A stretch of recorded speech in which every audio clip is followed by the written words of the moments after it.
Do you remember this manhunt from September last year? This is an escape as audacious as it is embarrassing for the prison services. Daniel Khalife, it's believed, escaped by strapping himself to the bottom of a food delivery truck, being driven off the prison, and now a nationwide manhunt is underway. The national manhunt for a former soldier suspected of terrorism continues today, with the police saying he might have left the country, as there have been no confirmed sightings in the 36 hours since he broke out of Wandsworth. We have just received an update, the first confirmed sighting by a member of the public about a mile from the prison in London, Wandsworth Prison, coming out from under the lorry. This was on Wednesday morning. A second development, the Met Police are offering £20,000 reward for information leading to his arrest. So if you remember, it was 3 days of absolute headline news. This terror suspect has escaped from Wandsworth Prison. Such a sort of audacious thing that seemed to have happened. And after a 3-day nationwide manhunt, Khalife was ultimately arrested on a canal towpath in Northolt, West London. And just over a year after that 3-day alleged escape and capture, the former soldier is currently standing trial, where he's facing quite the combination of charges. The BBC report this. Mr. Khalife denies escaping from prison, gathering information useful for Iran, collecting names of special forces soldiers useful to terrorists, and perpetrating a bomb hoax at his barracks in Stafford. Now, I'm no lawyer, but pleading not guilty to that first charge. I mean, on the face of it, seems bold, but I'm not a legal expert. I don't want to comment extensively on that, but that's why we call it an alleged escape. Perhaps, though, we should be grateful because the court case means we're getting lots of interesting details about what actually happened in those memorable 3 days. So police have shown the court CCTV images of what Daniel Khalife did after the alleged escape. Footage shows him in Mountain Warehouse trying on a blue cap. He's then seen wandering down a canal with said blue cap and buying more clothes in Marks and Spencer's. Apparently, he bought 2 shirts and some tracksuit bottoms. Khalife can also be seen reading about himself in the newspapers. In a corner shop, he ultimately bought a copy of the Daily Mail, and he's also seen using the facilities at a McDonald's. Now, Khalife had some complaints about what was printed about him in the media, which we'll come back to later. The overwhelming impression, though, one gets from his court testimony is that the then 21-year-old was surprised by the apparent gravity of what he had done. So this is from a Sky News report. They say, in a police interview after he was recaptured, Khalife said the arresting officer seemed more panicky than he was, and that he had made them laugh by joking about the prison governor sharing the same name as glamour model Katie Price. Khalife also said it was ironic that as a young man with a baby face, he had been put on the vulnerable person's wing along with paedophiles, one of whom got him a job in the prison kitchen. He described Wandsworth as hell on earth and said he was very calm, very relaxed when he was allegedly escaping under the van, adding, "I didn't realise how dangerous it was." Khalife told police, quote, "It was never my intention to be a free man forever," and said he stayed around West London, where he knew police were looking for him. It goes on. "I knew I was going to get caught," he said, claiming everything went to plan apart from how much of a burden I was to the country. And this is the best quote. "I thought it would be a case where I'd be on the news. I didn't think Susie trying to go to Ibiza is going to get her frickin' plane cancelled and shit like that," he said. So he didn't realize it'd be such a big deal. Sorry he's become a burden. And he didn't realize that Susie trying to get to Ibiza is going to get her frickin' plane cancelled and shit like that. This is incredible as well. He went on to say this to the cops. "Now I think about it, I laugh. It sounds really weird, but the thought never ever crossed my mind that it was a crime to leave prison.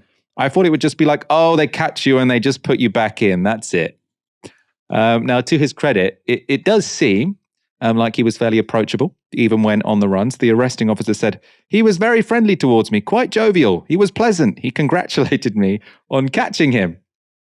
Khalife also didn't lose sight of other less fortunate members of society. On the morning he was arrested, he told the police, "My body aches. I effed myself up under the lorry. I don't know how immigrants do it." So always thinking about other people, even while, I suppose, allegedly on the run from prison. and all these headlines across the news as well, like the top story for 3 days. You think like, whoa, how did the immigrants do it? Riding underneath this van. This was really, really dangerous. This was the best bit though, from the testimony which we have heard. I said earlier that Khalife was or had complaints about the media coverage of his escape. So what were they? What was his problem with the way this was all covered? Well, when speaking to the police after his rearrest, Khalife complained they'd all used, so this is the media, had all used terrible pictures of him. Terrible pictures of him. And to be fair, I think he may have a point on this one. This was the mugshot of Khalife that was shared most widely. You probably recognize that one. He looks fairly ordinary. Some super goofy looking pictures of him were also shared, though, as you can see here on the front of the Telegraph. And the injustice of this is pretty clear. Once you see the picture of Khalife from when the police actually arrested him. So look at this, right? He looks like Timothée Chalamet if he could grow a beard and went to the gym, right? You can see why the public struggled to identify this escapee. We didn't know we were looking for a guy this smoking. Ash, this guy is Michael fly. I mean, did you see that? Did you see also him when he's like in the mountain warehouse, like buying he's like jacked and well proportioned in the face and really sort of, really likable to some degree. I mean, I know he's being charged for serious things. I think he says that, so he's, the thing he was already in for, there were these bomb hoaxes, and then also he said that he was in contact with people from the Iranian Secret Service. He says he was only in contact with the people from the Iranian Secret Service, because he wanted to be a double agent for the British Secret Service to try and bring down the Iranian government and install a democracy. I got no idea. I haven't been following the details of the case. I just like these details of his 3-day alleged escape. What do you make of the guy visually? Okay, well, visually, number one, he's 21, right? He's a baby. Like, I'm sorry. Like, I really do believe in the whole half your age plus 7 thing. And I've never really been that into guys who are younger than me. So while I say, yeah, nice face, lovely eyes, I don't feel attracted to him. I'm sorry. I don't.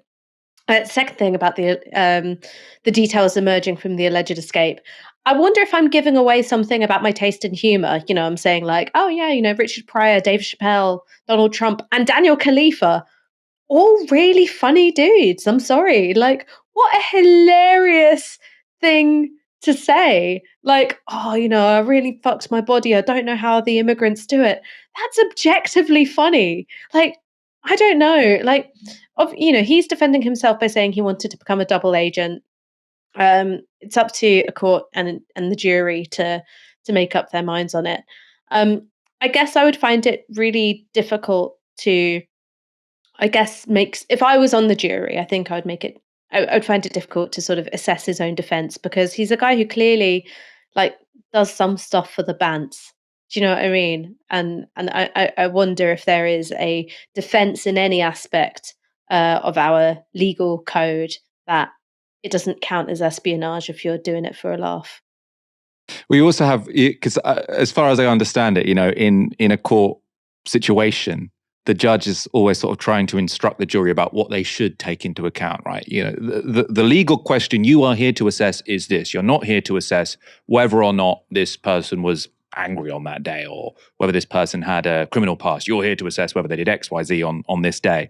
And I wonder if the judge is going to have to sort of say to the jury, you are not here to decide whether Daniel Khalife is really funny and has a lot of rizz and is better looking than the pictures that were displayed across national news networks. You're here to decide whether he, I think it was, broke the Terrorism Act and the Official Secrets Act and allegedly escaped from prison.